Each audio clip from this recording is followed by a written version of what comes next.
setting those goals, and achieving those goals, with authenticity leading the way. Let's talk about it. Roll it.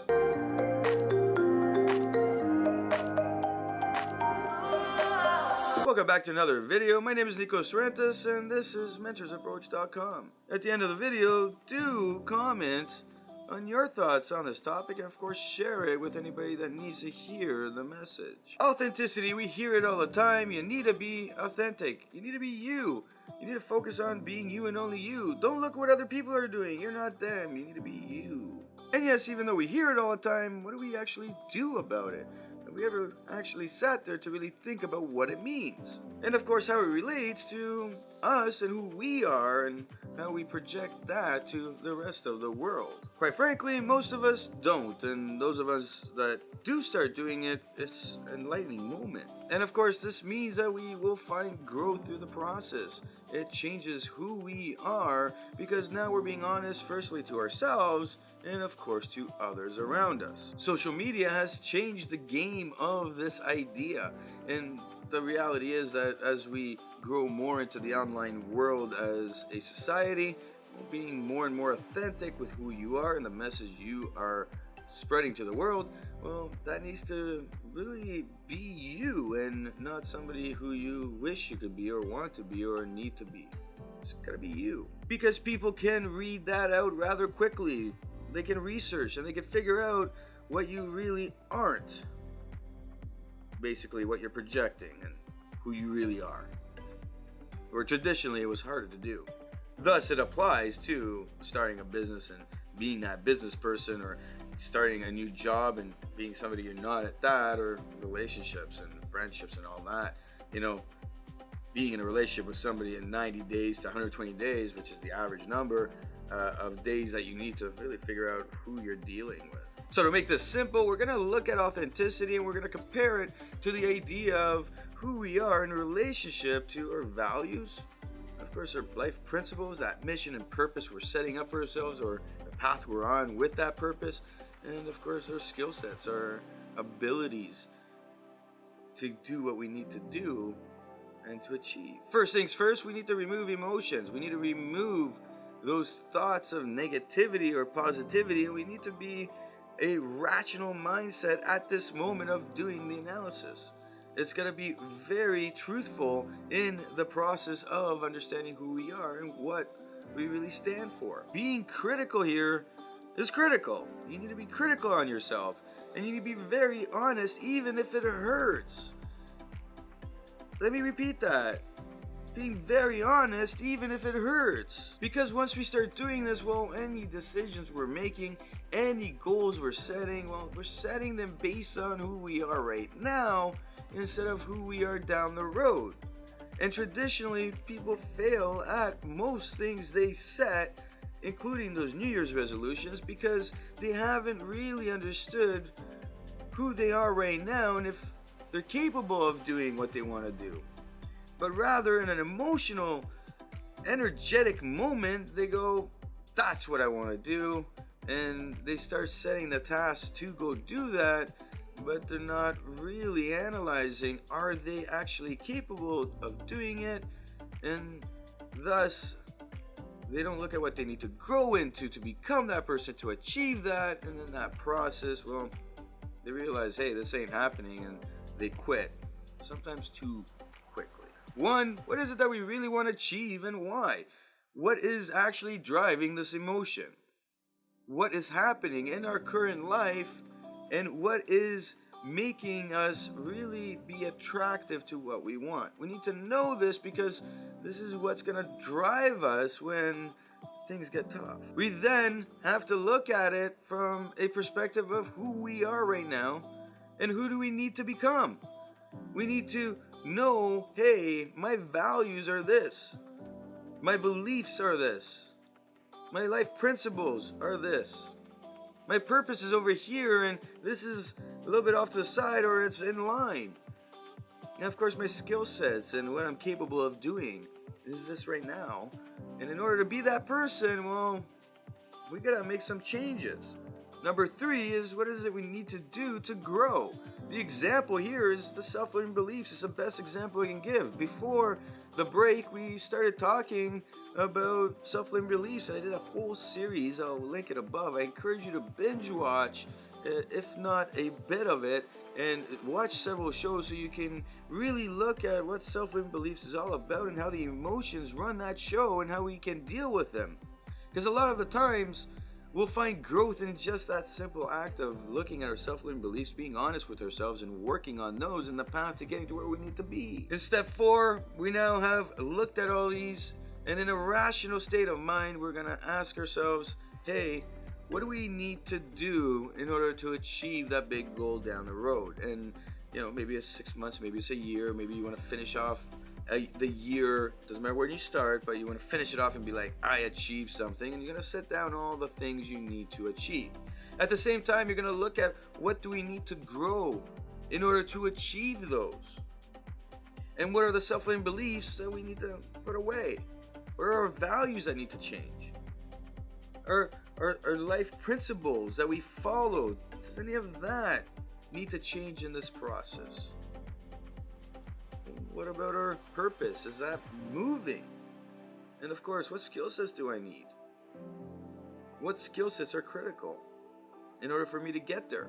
These are all the growths along the side of the big tasks we need to be hitting in order to achieve. Again, this is the point where you need to be truthful with yourself. You need to really focus on being truthful, and you gotta be accountable. This is our step 5. Be accountable in what you have said and you start moving towards. When you're realizing that your self-limiting beliefs aren't being conquered the way you thought you would, where are you going to make the changes in order to see that change happen? Again, this is all about changing who you are to become who you want to be in order to achieve. And change is incredibly hard. In fact, most of the time people use authenticity to not change. An example is somebody who goes online and they go, hey, this year's the year. I'm gonna make it on YouTube, and they make 2 videos and they go, not for me. That's not me. Question is, well, it might not be for you, but maybe it's the hard work around going online. Maybe you can make a fine-tuned decision on what you need to do to go online that can walk around this, it's not me. Very simple. There's always a way. You just need to figure it out. Because if you don't figure it out, all you're doing is you're using it as an excuse, and that excuse is just helping you stay in that comfort zone. That's all you're doing. And we see this in younger people as we do in other people, but we see it a lot in younger people. And they use this idea and they stay in their comfort zone until, life really hits them hard and they go, oh, wow, this is real life. Okay, I got to do something. And then they really buckle down and start doing. They're just not willing to get out of that comfort zone that was set up for them. And of course, older people do this, or adults, you would say. And this happens again, time in, time out. When something critical is happening in their life and change has to happen, well, now we will start changing. But then again, we'll only change to what the need is asking for instead of progressively changing and really looking at, in a positive manner, where we want to be and making that effort to get there. As you see these changes happening, this rational side has to come out. We want to write all this stuff down, and we really need to focus on being truthful, being there, not an emotional side, but in a logical manner. Be truthful with how we're growing and what needs to change. What you will find is that you will have several steps forward and several steps back at any one time, where you're finding progress and then you're finding reverse progress. But in total, if you're writing everything down, you'll actually see a general movement forward. And that is what we want to be seeing, because our emotional mind does not allow us to see that. Our emotional mind takes over and it puts us down. And it says, well, you're not that person. You think you were that person.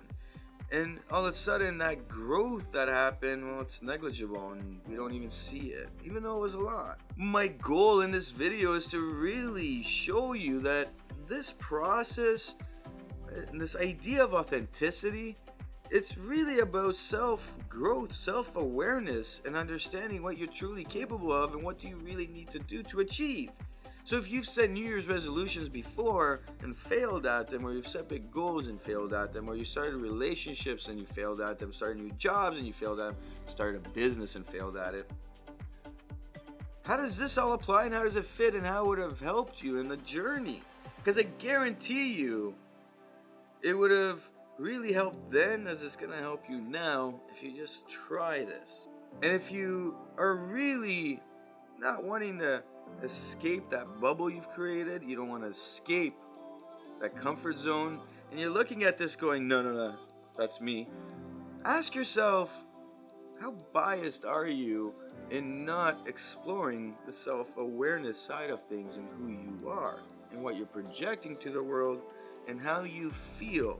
Because I can guarantee you, if you start doing this, you'll have more positive moments in your life than you will have negative ones, because authenticity is going to walk you through the process of all these core values you have, the self-limiting beliefs, and of course the principles you carry forward. It'll help you open your eyes to what the world is changing to and how you need to adapt, not forcefully, but wanting to adapt in order for growth to be attained. And of course, you'll find that purpose. And once you find that purpose, well, things, as long as you're moving towards it, doesn't matter what things happen, things will go up and down for you. You'll still have that positive energy in you. And with the more skill sets you gain and the more capabilities that you start to be able to have for whatever you're trying to do, everything's going to be moving in a positive manner, making your life better as a whole. This is a video that's a start for many people who will watch it, and this is a video that might help people just reflect, and it might help people jumpstart the process of going out and researching more, understanding more of why they are not achieving the things they wanted to achieve, understand more of why things aren't working the way they want them to work, and of course understand more about themselves, to be more honest with themselves and start making the right decisions at the right time. My name is Nikos Rentas. This is mentorsapproach.com. Hit that like button if you like what you see. Of course, hit the subscribe button to get your daily motivational idea to get you moving in the right direction. And of course, leave a comment below. Leave your story. How does this relate to you? How does it relate? What different things did you do? What research have you found that can help somebody else reading this and help me teach this better, explain this better, and apply it better, not only to my life, but to everybody's life?